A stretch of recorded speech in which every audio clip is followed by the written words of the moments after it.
Hello नमस्कार, स्वागतम in the finance lab. मैं हूं अभिषेक कर और welcome back to our channel. आज हम इंडिया के इन्वेस्टमेंट यूनिवर्स का सबसे एक्सक्लूसिव और सबसे ज्यादा पोटेंशियल वाला कॉर्नर एक्सप्लोर करने वाले हैं। देखिए, हम सबको पता है कि सेंसेक्स और निफ्टी में पैसा बनता है, पर असली मल्टीबैगर रिटर्न्स कहां हैं?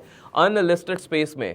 वो कंपनीज जो अभी तक पब्लिक नहीं हुई हैं बट मार्केट में मचा रही हैं। और इस अनलिस्टेड स्पेस का शहंशाह कौन है? नेशनल स्टॉक एक्सचेंज एनएससी खुद। एनएससी की अनलिस्टेड शेयर्स में क्या चल रहा है, क्यों ये नेक्स्ट बिग थिंग है, और आप एक रिटेल इन्वेस्टर है तो उसका फायदा कैसे उठा सकते हैं, पूरी तरीके से समझेंगे। सबसे पहले लाइक कर दीजिए इस वीडियो को ताकि आपको मैं डिटेल में समझा सकूं। देखिए, आपको समझना पड़ेगा कि एनएससी को अनलिस्टेड स्पेस का राजा क्यों कहा जा रहा है। देखिए, सिंपल टर्म्स में एनएससी के शेयर्स, हम जानते हैं कि एनएससी इंडिया का लार्जेस्ट स्टॉक एक्सचेंज है और ये अभी तक पब्लिकली लिस्टेड नहीं हुआ है। इसके shares over the counter market में यानी अनलिस्टेड स्पेस में ट्रेड होते हैं। अगर आप डेटा देख रहे हैं तो आपको दिखेगा इसका असली पावर। देखिए, 9 मंथ्स में फाइनेंशियल ईयर 25 का डेटा एनएससी का टोटल रेवेन्यू क्या है?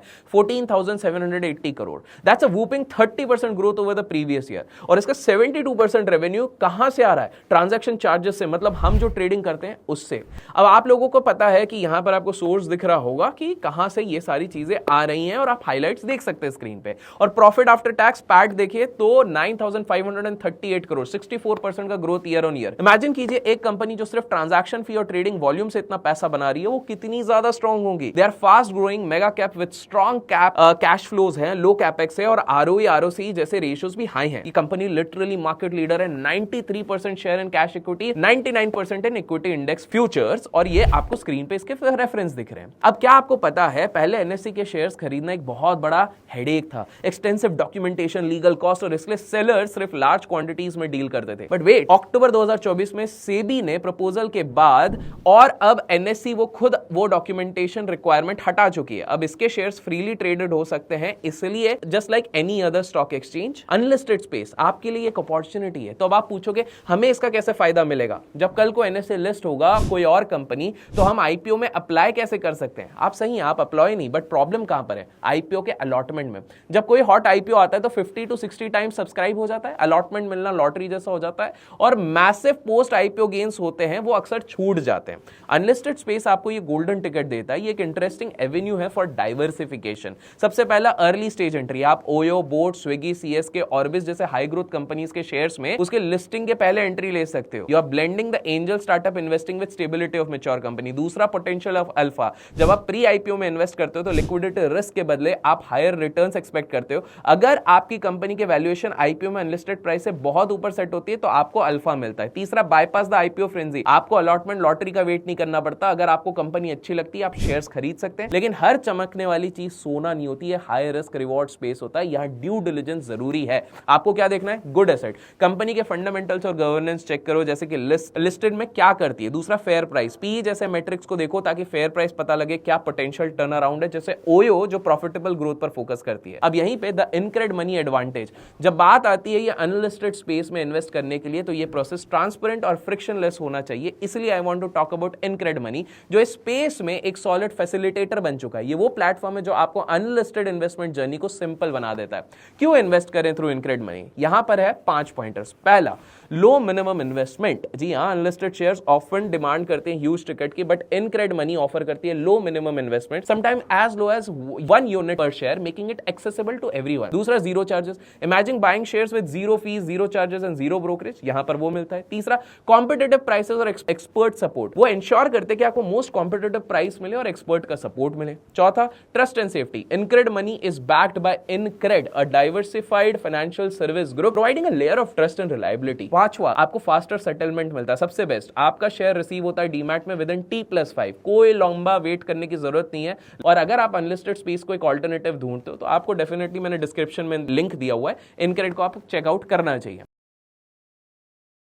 अब फाइनली हम समझते हैं कि भैया क्यों ये unlisted space next big thing बनेगी। देखिए, अनलिस्टेड स्पेस एक ट्रेंड ही नहीं है बट नेक्स्ट बिग थिंग क्यों है। यहां मैं आपको 3 बहुत ही ज्यादा पावरफुल स्टैट्स देने वाला हूं। पहला, market cap to GDP ratio की अगर मैं बात करूं, इंडिया का ये रेशियो अभी भी करीब 125% है। Compare this with developed economies. इसका मतलब इंडिया में इक्विटी मार्केट एक्सपांशन के लिए अभी भी सिग्निफिकेंट रूम है। जैसे जैसे जीडीपी बढ़ेगा वैसे वैसे पब्लिक मार्केट्स और उससे पहले प्राइवेट मार्केट्स की वैल्यूएशन बढ़ेगी। दूसरा, राइजिंग रिटेल पार्टिसिपेशन हो रहा है। हम सब मार्केट्स में आ रहे हैं, इंडिया में डीमैट अकाउंट्स की संख्या फाइनेंशियल ईयर 19 से 4 टाइम्स बढ़ चुकी है, रीचिंग 182 मिलियन। और रिटेल एफएनओ पार्टिसिपेशन में 48% का सीएजीआर आपको ऑलरेडी दिख रहा है फाइनेंशियल ईयर 18 से 24। ये नए इन्वेस्टर्स आईपीओ की लॉटरी के से तंग आ चुके हैं, तो कहीं ना कहीं इस स्पेस में, अनलिस्टेड स्पेस में डिमांड बढ़नी है, क्वालिटी अनलिस्टेड कंपनीज के वैल्यूएशंस भी बढ़ेगी। तीसरा, लिक्विडिटी की सिंप्लीफिकेशन है। पहले लिक्विडिटी रिस्क अनलिस्टेड की सबसे बड़ी प्रॉब्लम थी, शेयर बेचना चैलेंजिंग होता था, लेकिन सेबी और कंपनीज जैसे एनएससी खुद इस प्रोसेस को स्ट्रीमलाइन कर रही है। जैसे एनएससी ने डॉक्यूमेंटेशन हटा दिया, तो अब जल्दी प्लेटफॉर्म्स पर भी ट्रेडिंग और ट्रांसफर प्रोसेस स्मूथ हो जाएंगे। लेकिन इन्वेस्टमेंट पॉइंटर्स हमेशा याद रखिए। पहला, लॉन्ग टर्म होराइजन रखिए, ये लिस्टेड मार्केट नहीं है, लिक्विडिटी उतनी फ्रीली अवेलेबल नहीं होती है, लॉन्ग टर्म माइंडसेट रखिए। दूसरा, लॉक इन पीरियड, आईपीओ के बाद शेयर्स पर जनरली 6 मंथ्स का लॉक इन पीरियड होता है, जिसके बाद ही वो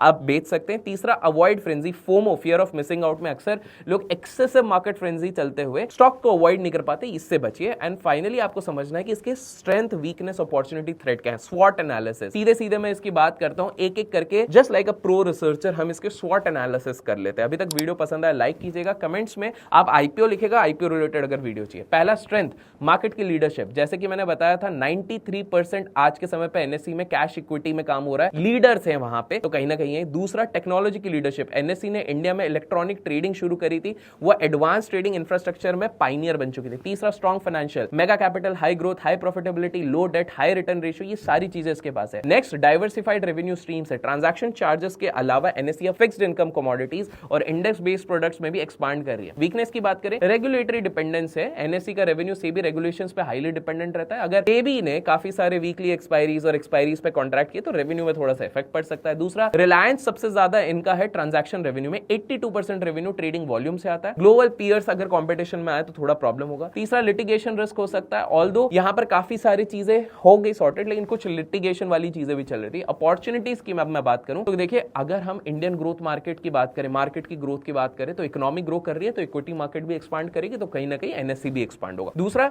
रिटेल पार्टिसिपेशन भारत में बढ़ रहा है, रिटेल इन्वेस्टर का बूम हो रहा है, एनएससी के लिए ट्रेडिंग वॉल्यूम्स कहीं ना कहीं बढ़ रहे हैं, तो ये एक फायदेमंद है। तीसरा, आपको डाइवर्सिफिकेशन ऑफ रेवेन्यू दिख रहा है। एनएससी अगर डेटा सर्विसेज, इंडाइसेस, कोलोकेशन और टेक्नोलॉजी सॉल्यूशंस पे फोकस करे तो आप रिकरिंग रेवेन्यू बना सकते हैं। ग्लोबल एक्सपांशन, गिफ्ट निफ्टी जैसे इनिशिएटिव से इंटरनेशनल इन्वेस्टर्स अट्रैक्ट किए जा सकते हैं। अब थ्रेट, फाइनल चीज की बात कर लें, रेगुलेटरी अनसर्टेनिटी में बता चुका हूं, सेबी का प्रपोजल कि एक्सचेंजेस पे थोड़ी सी कड़ी निगरानी रखें, वो एक थ्रेट है। दूसरा, कंपटीशन, बीएससी डेरिवेटिव्स मार्केट में शेयर गेन कर रहा है धीरे धीरे, तो न्यू एक्सचेंजेस भी आ सकते हैं आने समय पे, ये हो गया। तीसरा, मार्केट स्लोडाउन, अगर कोई मैक्रो इकोनॉमिक डाउनटर्न है तो वहां पर ये चीज हो सकती है। फाइनली, टैक्सेशन, रिस्क और एक फाइनल कंक्लूजन के ऊपर आते हैं। देखिए, इन्वेस्टमेंट का एक बहुत बड़ा पार्ट होता है टैक्सेशन। अनलिस्टेड शेयर्स पे टैक्स रूल्स लिस्टेड से थोड़े डिफरेंट होते हैं। अभी आपको स्क्रीन पे पूरा एक चार्ट दिख रहा होगा कि किस प्रकार का होल्डिंग पीरियड होता है, उसमें आपका किस प्रकार का कैपिटल गेन्स टाइप्स हो सकता है, उसमें टैक्स रेट किस हिसाब से हो सकता है, इंडेक्सेशन कैसे होता है, एसटीटी कैसे हो सकता है, अगर 24 मंथ्स के नीचे है, लॉन्ग टर्म कैपिटल गेन्स पे कैसा हो सकता है, वो आपको दिख रहा है 12.5%। और इसके आपको सारा डिटेल हाल फिलहाल में स्क्रीन पे देखेगा। तो ये 12.5% का रेट एलटीसीजी के लिए इंपॉर्टेंट है, क्योंकि लिस्टेड शेयर्स में ये 10% होता है, बट इंडेक्सेशन के साथ अनलिस्टेड में 24 मंथ से ऊपर पर 12.5% विदाउट इंडेक्सेशन होता है। इसलिए अपने टैक्स कंसल्टेंट को जरूर आप इसको डिस्कस कर ले उनके साथ। And the most important risk होता है लिक्विडिटी रिस्क। जी हाँ, अनलिस्टेड शेयर बेचना चैलेंजिंग हो सकता है। एक्सचेंज ट्रेडिंग के एब्सेंस में बायर्स और सेलर्स को मिलने में टाइम लगता है। मार्केट और प्राइस रिस्क तो लिस्टेड की तरह यहां भी थोड़ा सा रहा है। फाइनल कंक्लूजन क्या हो सकता है दोस्तों, देखो, unlisted space is a powerful vehicle for alpha generation and portfolio diversification. NSC जैसी फाइनेंशियल पावर हाउसेस इस स्पेस की क्रेडिबिलिटी को बढ़ा रही हैं, और अब जैसे इनक्रेड मनी जैसे प्लेटफॉर्म्स इसको एक्सेसिबल बना रहे हैं, तो ये डेफिनेटली इंडिया का नेक्स्ट बिग इन्वेस्टमेंट स्पेस बनते जा रहा है। बट हमेशा याद रखिए, thorough research, long term commitment and strong understanding of risk are the key to success. और एक की टू सक्सेस है अभिषेक करके चैनल को सब्सक्राइब करना। अगर ये वीडियो आपको वैल्यूएबल लगी तो प्लीज लाइक कीजिए, सब्सक्राइब कीजिए, और हाँ, अगर इसी प्रकार के और वीडियोस चाहिए तो कमेंट्स में जरूर बताइएगा। Till then keep learning, keep growing, keep investing and keep reading.